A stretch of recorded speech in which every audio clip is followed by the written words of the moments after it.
নমস্কাৰ মৰমৰ ছাত্ৰ ছাত্ৰীসকল, আজি আমি সপ্তমমান শ্ৰেণীৰ ৮ নম্বৰ 11ৰ পৰা ত্ৰিভুজৰ কালি সম্পৰ্কত আলোচনা কৰিম। ত্ৰিভুজৰ কালি আমি সামান্তৰিক এটাৰ জৰিয়তে ত্ৰিভুজৰ কালি কেনেকৈ উলিয়াব পাৰি সেই বিষয়ে আলোচনা কৰিম। আমি আগৰ পাঠত সামান্তৰিকৰ কালি উলিওৱা সূত্ৰটো আলোচনা কৰিছিলোঁ। সেইটো আছিলে আমাৰ আয়তক্ষেত্ৰৰ পৰা উলিওৱা। গতিকে আজি আমি কি কৰিম, সামান্তৰিক এটাৰ পৰা ত্ৰিভুজ এটাৰ কালি কেনেকৈ উলিয়াব পাৰি সেই বিষয়ে আলোচনা কৰিম। এতিয়া সেইখিনি কাম কৰাৰ আগতে আমি বোৰ্ডখনলৈ চাই লৈছোঁ। ইয়াতে মই দুটা ত্ৰিভুজ আঁকি থৈছোঁ।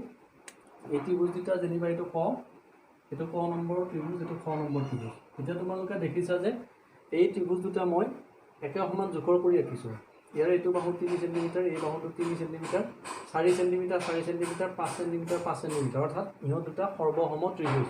এতিয়া তোমালোকৰ কাম হ'ল বা আমাৰ কাম হ'ল কি, যে আমি প্ৰথমতে দুটা সৰ্বসম ত্ৰিভুজ আঁকি ল'ব লাগিব, বা আমি এখন কাগজত আঁকি কেনে কাটি ল'ব লাগিব। কাটি লোৱাৰ পিছৰ কামটো কি হ'ব, মই ইয়াতে দেখাই দিছোঁ যে এই সৰ্বসম ত্ৰিভুজ দুটাই কি কৰিম, আমি এই অংশটোৰ লগত ইয়াৰে এই অংশটো লগ লগাই দিম। এনেকৈ লগ লগাই দিম। এনেকুৱা লগ লগোৱাৰ পিছত এই অংশটো ইয়াতে অনাৰ পিছত সেই অংশটো ইয়াত লগ লগাই দিয়াৰ পিছত ত্ৰিভুজ দুটা এই শীৰ্ষবিন্দুটো এই শীৰ্ষবিন্দুৰ লগত লগ লগাই দিয়াৰ পিছত আমাৰ এটা সামান্তৰিক উৎপন্ন হ'ব।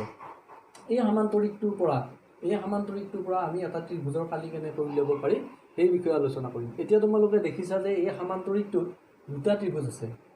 দুটা ত্ৰিভুজ সৰ্বসম, যিহেতু ইয়াৰ সকলো অংশ সমান হৈ আছে। গতিকে আমি কি পাইছোঁ, যে যদি ইয়াৰ এটা ত্ৰিভুজৰ কালি উলিয়াওঁ, তেতিয়াহ'লে কি হ'ব, যে মেইন যিটো সামান্তৰিক আছে এই সামান্তৰিকটোৰ কালি আধা হ'ব। যিকোনো এটা ত্ৰিভুজ ল'ব পাৰোঁ আমি, এই ক ত্ৰিভুজটো ল'ব পাৰোঁ বা এই 2 নম্বৰ ত্ৰিভুজটো ল'ব পাৰোঁ। তাৰমানে কি হ'ল, আমাৰ ইয়াত দুটা ত্ৰিভুজ আছে আৰু দুটা ত্ৰিভুজৰ জৰিয়তে এটা সামান্তৰিক হৈছে, সামান্তৰিক এটা চতুৰ্ভুজ। গতিকে আমি দেখিলোঁ যি চতুৰ্ভুজৰ কি সামান্তৰিক বিপৰীত বাহুবোৰ সমান্তৰাল, সেইটোৱে হৈছে সামান্তৰিক। বিপৰীত বাহুবোৰ সমান্তৰাল। এতিয়া আমি এইটো এটা সামান্তৰিক পাইছোঁ। এই সামান্তৰিকটোৰ জৰিয়তে এই দুটা ত্ৰিভুজৰ ভিতৰত যিকোনো এটা ত্ৰিভুজৰ কালি উলিয়ালে আমাৰ ত্ৰিভুজৰ কালি সূত্ৰটো উলিওৱা হৈ যাব। গতিকে এতিয়া মন কৰা, আমি কি কৰিম, এই ত্ৰিভুজ দুটা আমি এনেকৈ মিলাই লোৱাৰ পিছত সামান্তৰিক হ'ল। সামান্তৰিকৰ পিছত আমি ত্ৰিভুজটোৰ কালি কেনেকৈ উলিয়াম অলপ মন দিব। এতিয়া কি হ'ল, যে আমি এটা ত্ৰিভুজৰ কালি উলিয়াব লাগে। আমি ত্ৰিভুজৰ কালিটো কেনেকৈ উলিয়াম, আমি সামান্তৰিক এটাৰ জৰিয়তে ত্ৰিভুজৰ কালি উলিয়াম। আমি আগৰ পাঠত যিহেতু সামান্তৰিকৰ কালিৰ সূত্ৰটো ইতিমধ্যে পাইছোঁ। গতিকে আমি আজি উলিয়াম কি, ত্ৰিভুজৰ কালি। ত্ৰিভুজৰ কালি। এতিয়া ত্ৰিভুজৰ কালি কি হ'ব, যে দেখিলোঁ আমি ছবিটোতে দেখিছোঁ, ইয়াতে দুটা ত্ৰিভুজৰ ভিতৰত এটা ত্ৰিভুজ লৈ ল'লোঁ। এটা ত্ৰিভুজ লোৱাৰ লগে লগে কি হ'ব, যে এই ত্ৰিভুজটোৰ কালি কি হ'ব, মূল যিটো সামান্তৰিক উৎপন্ন হ'ল এই সামান্তৰিকটোৰ আধা হ'ব, অৰ্থাৎ হাফ, 2/1।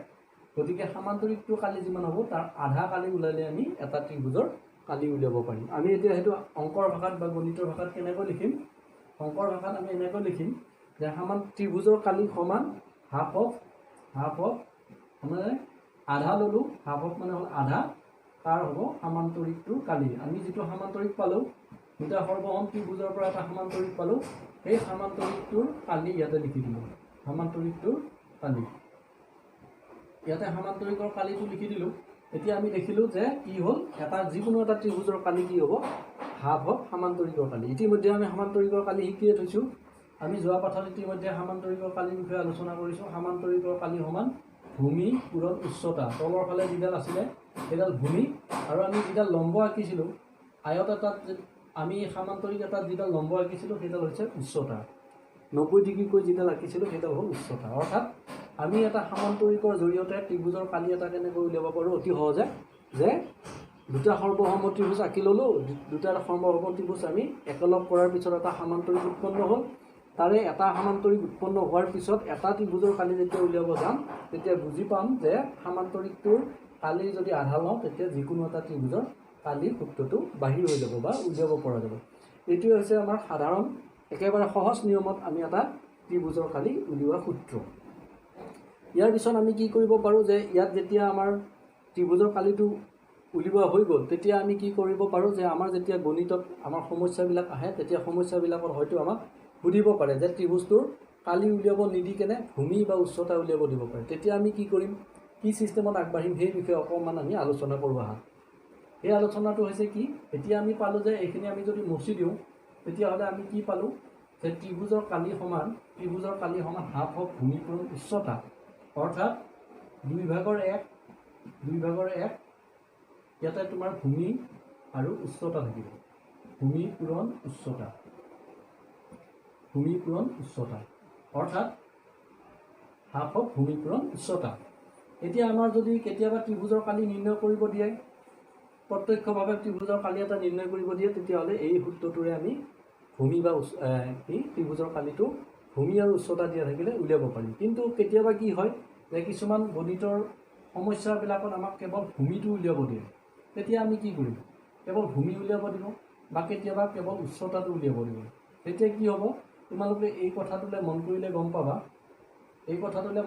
গম পাবা, যে কি হৈ আছে ইয়াতে যিটো 2 আছে, এই 2টো 1ৰ তলত আছে, অৰ্থাৎ ই হৰণ হৈ আছে। যেতিয়া কোনো এটা ৰাশি আমি সমান চিনৰ সমতা উক্তিৰ সোঁফালে বাওঁফালে কৰোঁ, তেতিয়া কি হয়? যদি পূৰণ হৈ থাকে তেতিয়া হৰণ হয়, আৰু যদি হৰণ হৈ থাকে তেতিয়া পূৰণ হয়। গতিকে আমি বুজি পাইছোঁ, এই সূত্ৰটোৰ পৰা এটা কথা বুজি পাইছোঁ যে এই 2টো 1ৰ তলত কি হৈ আছে? 1/2 হৈ আছে। তাৰমানে এইটো আমি যদি ইফালে লৈ আহোঁ, তেতিয়াহ'লে কি হ'ব? সমতা উক্তিটো ইফালে লৈ আহিলে ত্ৰিভুজৰ কালিৰ লগত 2টো কি হ'ব? ত্ৰিভুজৰ কালিৰ লগত 2টো পূৰণ হ'ব। ইয়াতে ত্ৰিভুজৰ কালি আহিব।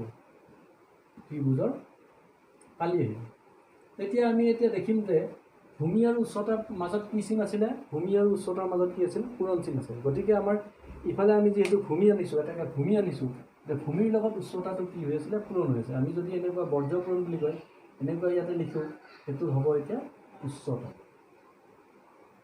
এতিয়া আমি কি কৰিব পাৰোঁ যে এটা ত্ৰিভুজৰ যদি কালি দিয়া থাকে, আমি ভূমি উলিয়াব লাগে, ত্ৰিভুজৰ কালি আৰু উচ্চতা দিয়া থাকিব লাগিব। ত্ৰিভুজৰ কালি আৰু উচ্চতা দিয়া থাকে, তেতিয়াহ'লে ভূমিটো আমি 2 পূৰণ ত্ৰিভুজৰ কালি হৰণ উচ্চতা, এই সূত্ৰটোৰে আমি ভূমি উলিয়াব পাৰোঁ। একেদৰেই ইয়াতে যি ধৰণে আমি ভূমিটো উলিয়াইছোঁ, সেইধৰণে উচ্চতাটো উলিয়াব পাৰিম।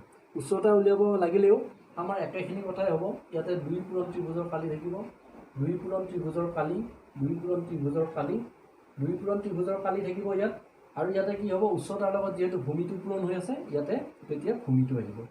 এইদৰে আমি অতি সহজে যেতিয়া ত্ৰিভুজতাৰ কালি আৰু উচ্চতা দিয়া থাকে, বা ত্ৰিভুজতাৰ কালি আৰু ভূমি দিয়া থাকে, তেতিয়াহ'লে আমি একাধিক্ৰমে ভূমি আৰু উচ্চতা নিৰ্ণয় কৰিব পাৰোঁ। এইকেইটাই হৈছে আমাৰ জানিবলগীয়া 7ম শ্ৰেণীত প্ৰধান সূত্ৰ।